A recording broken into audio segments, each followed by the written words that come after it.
अस्सलाम वालेकुम friends, welcome back to my YouTube channel daily tips with अस्मा।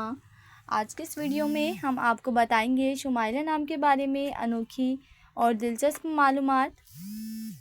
शुमाइला नाम का शुमार लड़कियों के नामों में होता है।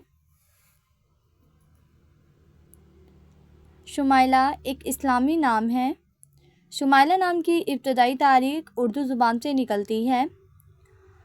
शुमाइला नाम की लड़कियों के लिए खुशकिस्मत नंबर 2 माना जाता है। माहिरीन के मुताबिक शुमाइला नाम की लड़कियां बहुत ज़्यादा बोलने वाली। शुमाइला नाम का मतलब है खुश शक्ल, खूबसूरत चेहरे वाली। शुमाइला नाम की लड़कियों के लिए खुशकिस्मत दिनों में मंगल और एतवार का दिन शामिल है। शुमाइला नाम के अफराद के लिए मुवाफिक रंगों में हल्का सब्ज, जंगनुमा रंग शामिल हैं। शुमाइला नाम के अफराद के लिए मुवाफिक पत्थरों में पुखराज पत्थर शामिल है। खुशकिस्मती वाली धातुओं में हिंसों के हिसाब से तांबा शामिल है। फ्रेंड्स, अगर आप अपने नाम का मतलब जानना चाहते हैं तो कमेंट बॉक्स में अपना नाम लिखें। इंशाल्लाह हम आपके नाम की वीडियो ज़रूर बनाएंगे। Thanks for watching. अल्लाह हाफिज़।